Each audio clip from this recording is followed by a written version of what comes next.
They had Pat's good to rest 7,000. They had 10,000. 700.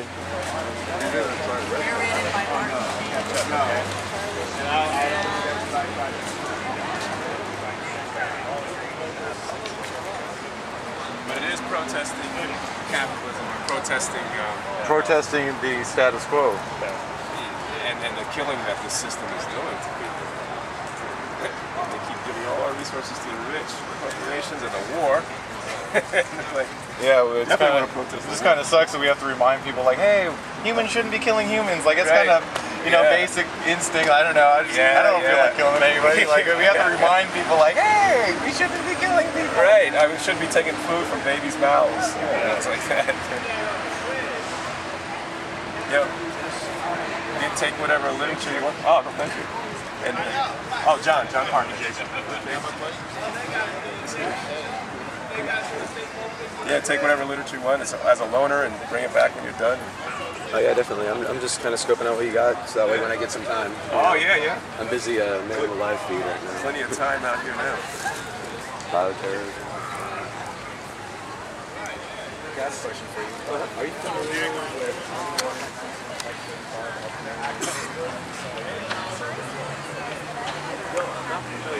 Okay, it's something that everybody here needs to know exists and is real, but also many of us need to familiarize ourselves with it. We're working on a video that's going to highlight the big points of it, but if I could just tell you right now, like why this pertains us directly is if you have noticed all the old army bases and establishments that have been empty, but they've been working on them and refurbishing them. Well, in this order, it says in case of, and it was declassified, or it was written in 2005 and declassified recently, I think. But it says in case of natural disaster, economic collapse, civil unrest, these camps can be used to house civilians. Right. And also it even goes on to say how we'd be doing things for the army at little to no cost. You know, it's cheap labor. It's their labor camps, their work camps. This is no kidding. The concentration camps in Nazi Germany. Right. And the thing is, we just need to know that they exist. You know, because we can find a document, and we get enough people to know that it exists. That way, when they start putting us in those camps, we can all say collectively, "Fuck no." And they're already doing it out in the open with. They've got us so anti-immigrant. They're already doing it with immigrants. Yeah, they say it's for immigrants and this and that. Yeah. Like, are you serious? And isn't that a sneaky way to make us think, oh, okay, we don't have anything to do with those people. Yeah. And those people are taking their jobs, and those people are going to work, and they're sort of less than human, so it's okay. But but you're right, they're starting the foundation for all this kind of stuff. Yeah, so I'm just walking around planting that seed, and then, like I said, I gotta get that going live feed. So, hey, what's your name again? John Parker. John Parker, it's a pleasure meeting you. I'm B. B? And I'll see you around, man. Thank you. You want to get her?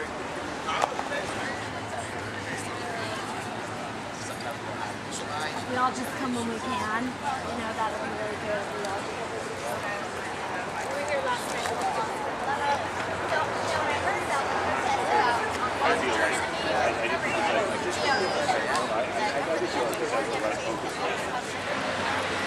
So we can combine that post-fertilization with both of them.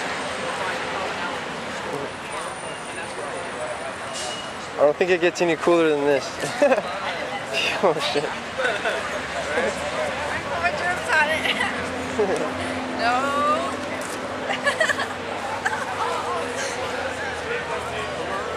Hey you guys, there's always going to be free food here, so just always come down and tell everybody to come, and just don't worry about getting food, and just... Huh? Oh no, I'm cool, like, I'm just saying, like, tell everybody, that way everybody comes, and they can just come down here and chill, and not have to worry about eating. Everybody, if you don't have a job, you have nowhere else to be, why not hang out here? We pay for it. Yeah, exactly, so... And now we can have tents, so we can just, like, leave our stuff there, nobody's going to mess with your tent. It's like 1969 all over again. Did they stay in the park? Huh? Did they compromise and decide to stay in the park? Not yet, but there's rumors that around the 5th or the 6th maybe, that we're going to get a permit. Because even if we stayed in the park, the sprinklers turn on. So if we get a permit, then they have to turn the sprinklers off for us. And then we can stay. Because even if we like did it, and then the sprinklers turn on, that would suck, you know? So.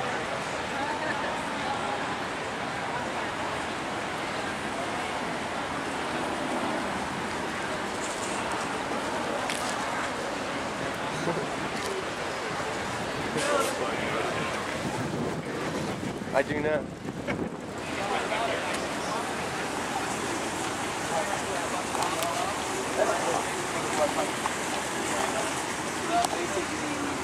There are good police and there are bad.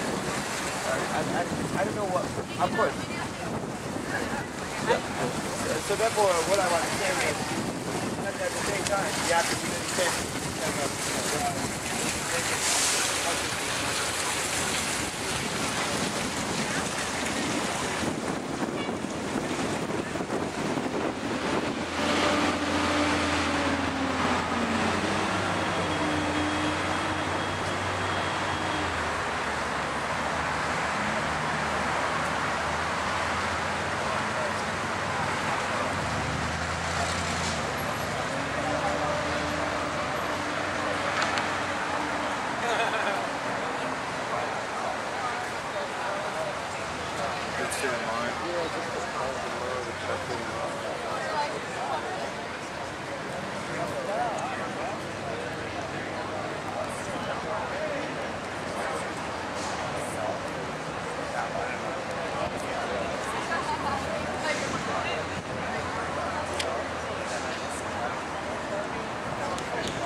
Are you on Facebook? Hmm? Are you on Facebook? Yeah. Because I'm going to upload a picture of you. Okay, that's fine. So I'll tag you.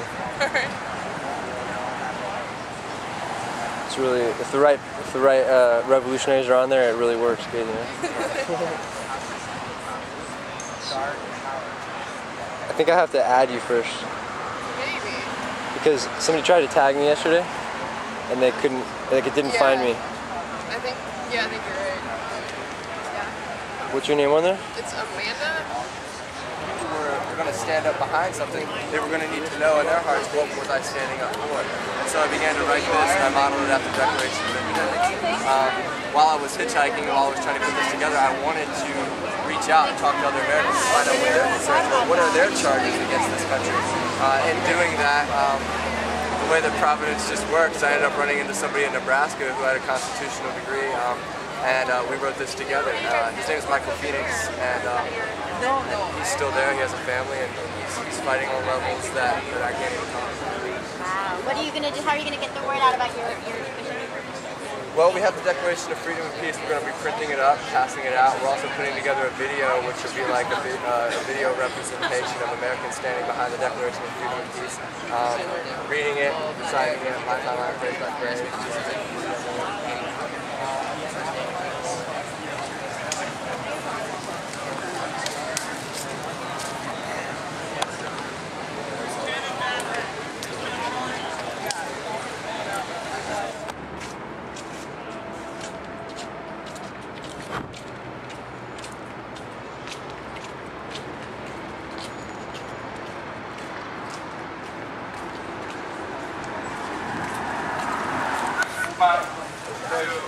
People praising the police in the metro station action. That's why we are here. What metro station action are you talking about? Okay, explain.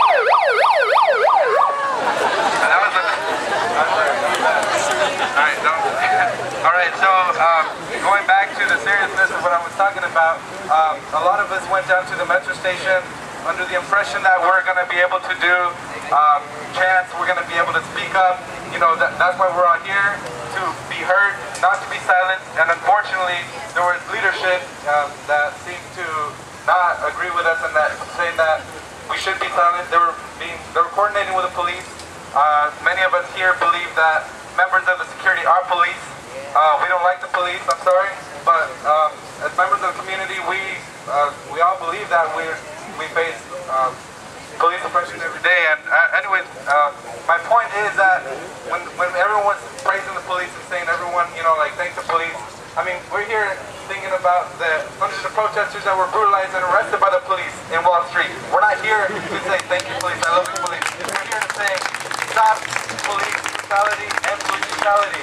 And with that said, a small group of us walked right out of there because we are not there to spread the police. So that's why this circle formed initially, to say that we want to speak out against police brutality. And I just wanted to make that clear, please. Okay, everybody, a lot of people have their hands up.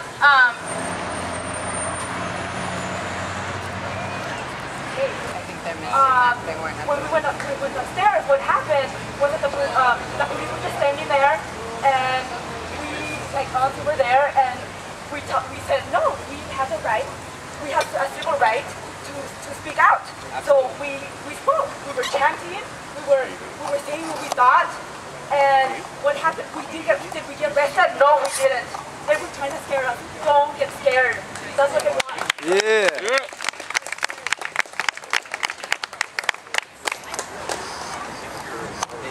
I just wanted to bring up this basic logical point. I mean, up until the time there's actually huge action in the entire country, anytime a police sides the protest movement, they're likely to lose their job over it. So it doesn't make sense. And like basically, it only makes sense if any police officer is trying to be friendly with you is doing their job in the process, which means they don't have your best interest in mind. So I think that up until the point where there is an Egypt situation, you know, you do need to be careful. You do need to be careful not to use infiltration, because they will try it. They try it at every single protest, anything.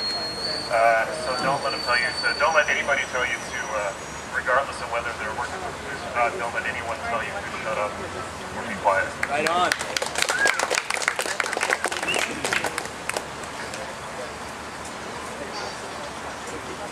Okay, hey, I know I'm trying to, I would really like to get this process going. I think we should really talk about what we would like to see, you know, because I think we're all in agreement as to, you know, the fact that we didn't like what happened down there. Okay, we all have, I think we're pretty much in agreement as far as what we had problems with, okay, but I think we need to start talking about the politics of it, and I think we need to start coming up with some ideas as to how we're going to respond.